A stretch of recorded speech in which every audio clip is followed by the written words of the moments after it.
Dan juga mengapa perlu beasiswa. Nah, ini penting, mungkin teman-teman yang berkecukupan mampu untuk belajar belajar ke Turki secara mandiri, silahkan. Tapi ada kelebihan tersendiri dari beasiswa, yaitu teman-teman punya jaminan.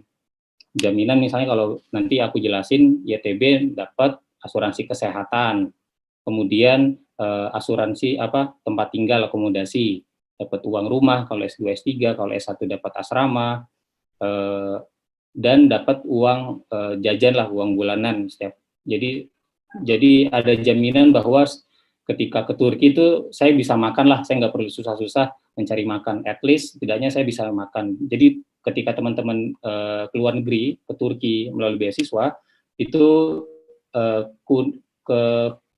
keunggulannya adalah teman-teman punya jaminan itu. Tadi Mas Abdul Muin misalnya di asrama, dapat uang makan, dapat program yang jelas dan sebagainya, seperti itu.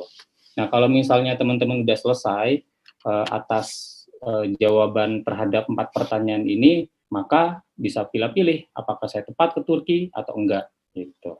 Nah, di sini saya ingin ngasih gambaran tentang jurusan yang leading, yang bagus gitu. Mas, suaranya putus-putus. Halo Mas Safran. PCNU bisa menekan pertama di nasional.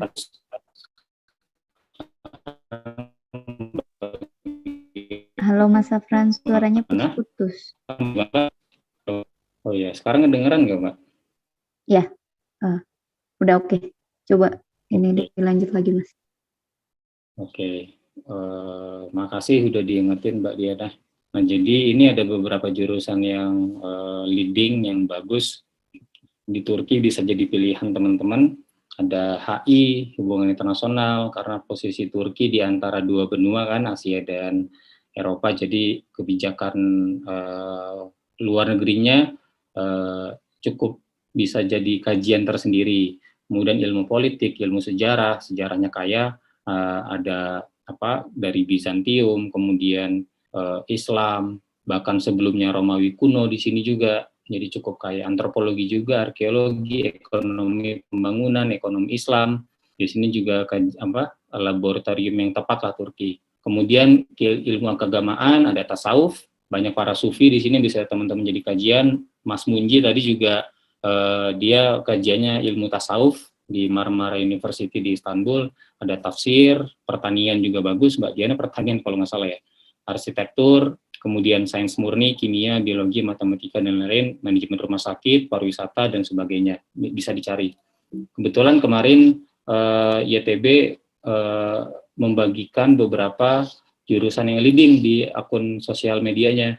Ada HI di sini kan, ada arkeologi, arsitektur, antropologi. Nah, 4 ini salah satu di antara 4 ini di antara jurusan-jurusan yang bagus di Turki yang teman-teman bisa pilih.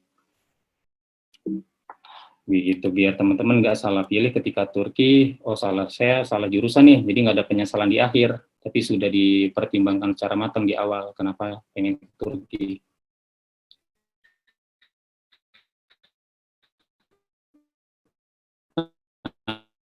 Kemudian sebelum bicara tentang belajar di luar negeri, yang pertama adalah tercabut dari akar. Maksudnya tercabut dari akar ketika teman-teman keluar dari Indonesia, kemudian tinggal di Turki, studi di Turki, teman-teman akan jauh dari keluarga, teman, bahkan kalau yang udah kerja bisa bisa ditunda pekerjaannya, harus studi dulu, kemudian kehidupan sehari-hari juga yang biasanya naik motor, sekarang harus jalan kaki, kemudian naik bis, naik transportasi umum, kemudian yang biasanya misalnya hari Sabtu Minggu bisa jalan-jalan sama teman, akhirnya tertunda dulu, jalan-jalannya di sini gitu kan. Yang biasanya minum teh, minum matcha, teh hijau, di sini harus teh Turki dan sebagainya. Itu banyak yang berubah ketika teman-teman keluar negeri, tercabut dari akar. Kemudian bahasa di sini bahasa Turki, kebanyakan orang nggak bisa berbahasa Inggris, jadi tantangan tersendiri. kemudian perbedaan kultur, bersikap, birokrasi, makanan, cuaca, dan sebagainya itu sangat berbeda. Misal kayak nanti teman-teman kalau lulus ke Turki kemudian mengurus administrasi di kampus, itu akan berbeda tuh kulturnya dengan birokrasi di Indonesia. Kayak gitu-gitu juga ada hal yang harus teman-teman pertimbangkan. Kemudian tantangan yang khusus yang lebih YTB ya. Jadi sebelum masuk ke potensi dan keunggulan YTB ini saya ngasih hambatan-hambatannya. Yang pertama, kalau teman-teman dapat beasiswa YTB, teman-teman harus studi bahasa Turki selama setahun. Jadi teman-teman yang di sini rata-rata kalau misalnya di Indonesia S1-nya 4 tahun selesai, di sini minimal 5 tahun. Jadi agak memakan waktu. Kemudian S2 selesainya misalnya 2 tahun, normalnya di sini minimal 3 tahun. Yang S3 juga begitu. Jadi ada 1 tahun tambahan, dan itu bisa lebih malah kayak tadi Mas Munji bilang ya, banyak yang berguguran karena faktor tadi ya, birokrasi, faktor sikap berbeda, hubungan dosen dan murid, hubungan guru dan murid yang berbeda itu juga bisa menjadi hambatan tersendiri. Kemudian yang kedua, uang bulanan yang minim, kita harus akuin bahwa beasiswa YTB ini secara bulanan termasuk minim, meskipun cukup untuk kehidupan sehari-hari ya, untuk makan, untuk bayar rumah dan sebagainya itu cukup, tapi pas-pasan banget. Ini dibandingkan aja misalnya dengan Australia, kalau tidak salah uang bulannya bisa 30 juta gitu. Sedangkan di Turki hanya sekian lira atau 2 sampai 3 juta buat S2 ya. Mungkin buat S3 agak lebih ya. Jadi sangat minim, kita harus akuin. Ini juga bisa jadi pertimbangan teman-teman kalau ingin ke Turki. Tapi bisa survive gitu. Kemudian ketiga, teman-teman yang S2 dan S3 ini yang saya temuin, yang saya baru rasakan ketika ke Turki, peluang dana riset itu minim. Jadi lebih programnya TB ini kepada fokusnya ekspansi kebudayaan Turki, bahasanya Turki, kesenian Turki dan sebagainya gitu, daripada yang bersifatnya riset, studi dan sebagainya.